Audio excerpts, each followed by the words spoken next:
어느 날 밤 서울 외곽에 위치한 작은 마을에서 있었다는 공포 이야기를 들려드리겠습니다. 이 마을은 오래된 전설과 기묘한 사건들로 유명한 곳이었습니다. 그날도 어김없이 짙은 안개가 마을을 감싸고 있었고 어두운 하늘에는 별이 보이지 않았습니다. 이야기 속 주인공은 철수라는 대학생이었습니다. 그는 기말고사를 마친 후 스트레스를 풀기 위해 친구들과 함께 마을로 여행을 떠났습니다.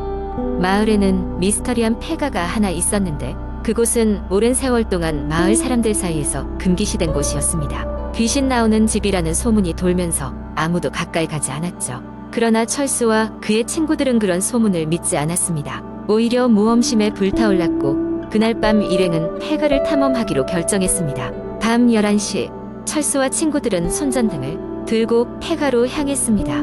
폐가에 도착하자마자 온몸에 엄습하는 한기의 기운을 느꼈지만 웃음 반 진지한 반으로 집 안으로 들어갔습니다. 폐가의 내부는 먼지와 거미줄로 가득했고 삐걱대는 바닥은 오랫동안 사람의 발길이 닿지 않은 것을 말해주었습니다. 벽에는 낡은 사진들이 걸려 있었는데 사진 속 인물들은 모두 웃고 있었지만 어딘지 모르게 섬뜩한 느낌을 주었습니다. 친구들은 차례차례 사진 앞에서 포즈를 취하며 사진을 찍고 있었지만 그들 중에 한 명인 민수가 이상한 점을 발견했습니다. 카메라에 찍힌 사진 속에서 그들 뒤편에 이상한 그림자가 보였던 것입니다.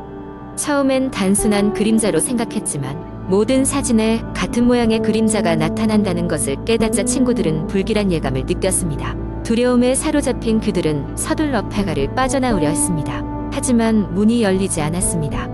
외부에서 바람이 불어오는 소리가 윙윙거리며 집안을 울렸고 갑자기 사방이 어둡게 변했습니다. 뭔가 잘못되었다는 불안함을 느낀 철수는 다른 친구들과 함께 벽과 창문을 손으로 더듬으며 탈출구를 찾기 시작했습니다. 그때 철수의 친구 중 한 명인 지영이 비명을 질렀습니다.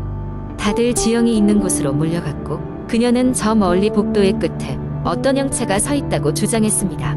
형체는 흐릿하게 보였으며 점차 다가오는 듯 했습니다. 손전등을 비춰보았지만 형체는 보이지 않았습니다. 무언가가 그들을 지켜보고 있다는 공포에 젖은 채 일행은 정신없이 이리저리 뛰어다녔습니다. 결국 그들은 2층의 한 방에 몸을 숨겼습니다. 방 안에는 오래된 소파와 책장 그리고 먼지 쌓인 피아노 하나가 놓여 있었습니다. 그들은 숨죽이며 누구도 말을 하지 않았습니다. 그때 피아노에서 갑자기 천천히 음이 울리기 시작했습니다. 누군가가 보이지 않는 무언가가 피아노를 치고 있는 것이었습니다. 더 이상 그들은 이곳에 머물 수 없다는 것을 깨달았습니다. 방을 나서자마자 안개 같은 연기가 바닥에서 피어오르며 그들의 발목을 감싸기 시작했고 머릿속에는 기묘한 목소리가 들리기 시작했습니다. 어서 나가. 소리 없는 외침에 그들은 본능적으로 앞을 향해 달렸습니다. 기묘한 연기는 점점 더 짙어지고 있었고 결국 한 친구가 고꾸라지며 낡은 문에 부딪히자 쿵 소리와 함께 문이 열렸습니다.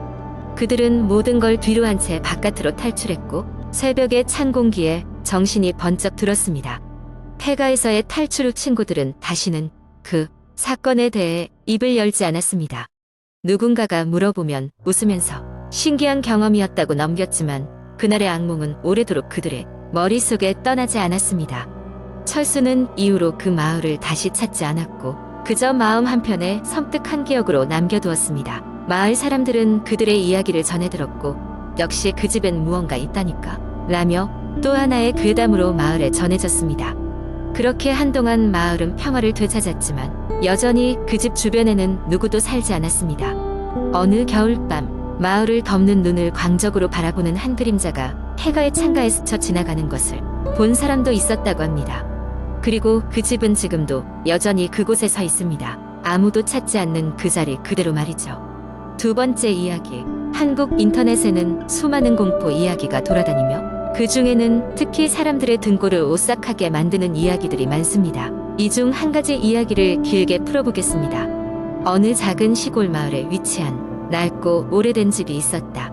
그 집은 마을 주민들 사이에서는 귀신 들린 집이라 불리며 악명이 높았다. 외관은 이미 세월의 무게를 견디지 못한 듯 무너져가고 있었고 창문들은 황량하게 깨져 있었다. 그럼에도 불구하고 용감무쌍한 한 젊은이가 이 집으로 이사 오게 되었다. 젊은이의 이름은 민우였다. 민우는 수많은 도시 생활에서의 피로와 다양한 인간관계의 복잡함에서 벗어나고자 이 작은 마을로 이사를 결심했다. 그는 마을에 낡은 집을 저렴한 가격에 대여할 수 있었지만 마을 사람들은 이 집에 대해 경고하며 어떤 사연이 있는 집이라고 귀뜸했다. 그러나 민우는 귀신이나 유령을 믿지 않았기 때문에 이 말을 크게 신경 쓰지 않았다.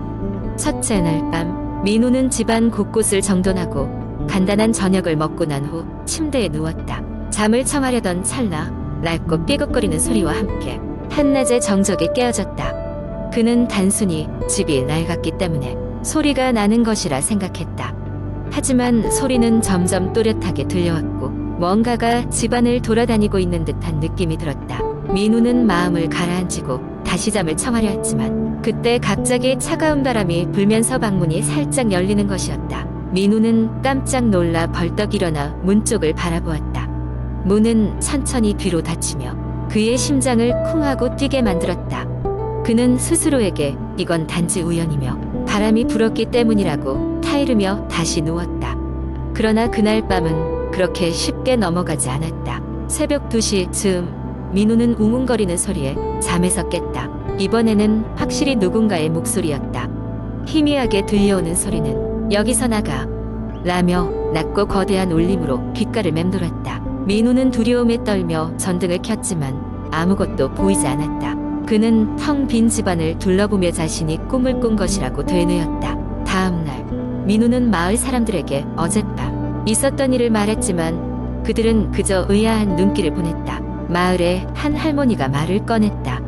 그 집에서 오래 살던 이가 없어요. 다들 무슨 이유에선지 떠났지. 민우는 헛웃음을 지으며 귀신이란 게 정말 있을까 의문을 품었다. 이튿날 밤도 비슷했다. 민우가 침대에 누워있을 때 이번에는 피아노 소리가 느닷없이 집안을 가득 채웠다. 섬뜩함을 느낀 민우는 소리가 나는 방향으로 갔다. 현관홀에 있는 오래된 피아노에서 소리가 나고 있었다. 그는 피아노 뚜껑을 열어보았지만 그 자리에는 아무도 없었다. 그럼에도 불구하고 건반은 스스로 눌리며 계속 소리를 냈다. 공포에 질린 민우는 집 밖으로 뛰쳐나갔다. 그는 그 이후로 과연 이 집이 정말로 귀신 들린 곳인지 궁금해졌다. 마을 기록을 뒤져보던 중 그는 몇십 년 전 이 집에서 비극적인 사건이 있었다는 것을 알게 되었다. 그 집에 살던 가족이 불의의 사고로 모두 죽고 그들의 영혼이 아직도 이 집을 떠나지 못하고 있다는 소문이 있었다.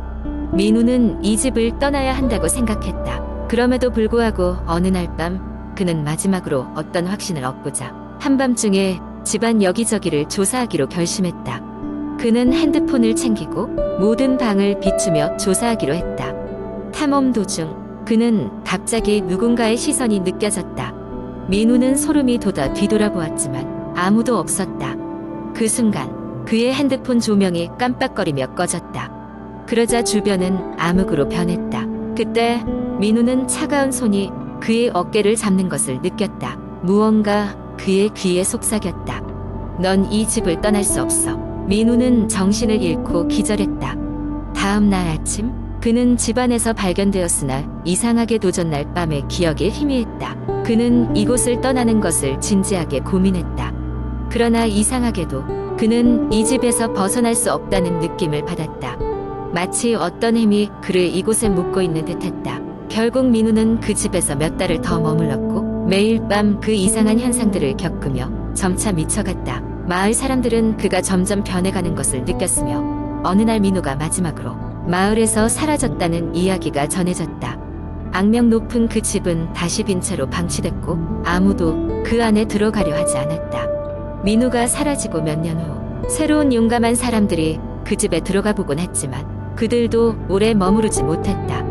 그 누구도 민우의 운명을 알 수 없었지만 여전히 그 집은 소문을 통해 많은 사람들에게 공포의 존재로 남았다. 이 이야기는 마을 사람들 사이에서 여전히 회자되고 있지만 단 한 사람도 그 집에 가까이 가려 하지 않았다.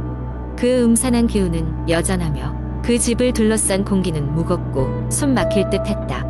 민우가 그곳에서 무슨 경험을 하고 어디로 사라졌는지는 미스터리로 남았다. 세 번째 이야기. 어느 평범한 대학생 지아는 생활비를 절약하기 위해 값싼 원룸을 찾고 있었다. 학교 주변의 집값이 너무 비쌌기 때문에 지아는 학교에서 조금 떨어진 오래된 주택가에 위치한 원룸을 임대하게 되었다. 이곳은 30년은 좋게 넘어 보이는 오래된 건물로 주변은 밤이 되면 인적이 드물어지는 지역이었다. 첫날 지아는 이사를 마치고 방을 정리하기 시작했다. 해가 지고 어둠이 깔리자 창문 밖으로 스산한 바람 소리가 들려오기 시작했다. 대수롭지 않게 여기며 침대에 누워 잠을 청하려던 찰나 천장에서 무언가 쿵쿵거리는 소리가 들리기 시작했다. 위층에 누가 살고 있나 싶어 생각하며 넘어가려 했지만 소리는 점점 더 또렷해지고 빈번해졌다. 그 밤은 거의 잠을 이루지 못한 채 아침을 맞이했다. 잠 부족으로 피곤한 몸을 이끌고 학교에 다녀온 지아는 다음 날도 그 소리와 마주하게 되었다. 이상하게도 같은 층이나 주변의 이웃들이 보이지 않았고 빛 하나 없는 복도는 이질적인 분위기를 자아냈다. 어느 날 지아는 호기심을 참을 수 없어 건물 주인에게 물었다. 위층에 누가 사나요? 밤마다 소리가 너무 심해요. 건물 주인은 어딘가 불편한 표정으로 대답했다. 위층엔 아무도 살지 않아요. 아마 건물이 오래돼서 나는 소리일 겁니다. 그 답변에 석연치 않음이 남았지만 학생 신분의 지아는 이사를 갈 수도 없는 상황이었다. 그날 밤도 다시 침대에 누운 지아는 천장에서 들려오는 소리를 들으면서 묘한 불안감을 느꼈다. 며칠 후 지아는 드디어 용기를 내어 위층으로 올라가 보기로 했다. 낮고 삐걱거리는 계단을 오르자 위층의 문 앞에 다다랐다. 문은 절대로 사용되지 않았던 듯 먼지가 두터웠고 도어락마저 부서져 있었다. 망설임 끝에 조심스럽게 문을 밀자 한기가 감도는 어둠 속에서 텅 빈 방이 드러났다.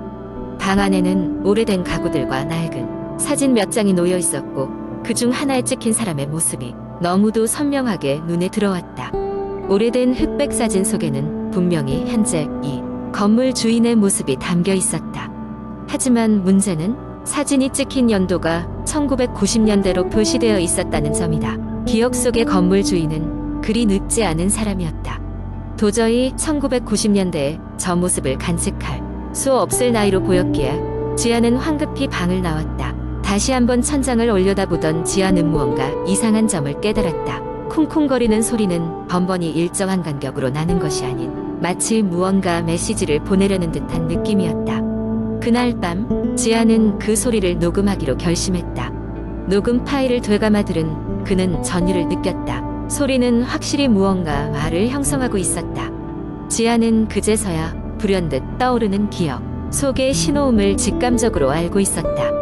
그것은 오래전 육군 시절 배운 모습 부호였다. 모니터 앞에 앉은 지아는 필사적으로 파일을 해석하기 시작했다. 천천히 한 글자 한 글자 짚어가며 해석한 결과 그 내용은 이랬다. 도와줘. 여기 있어. 나갈 수 없어.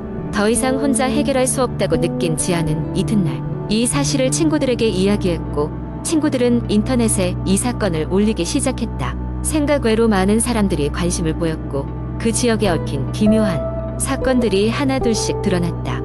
건물 주인은 이 동네에서 한때 유명한 무속인이었다는 사실, 그리고 그의 가족이 집을 떠났을 때 미처 알려지지 않은 실종 사건들이 있었다는 것이었다.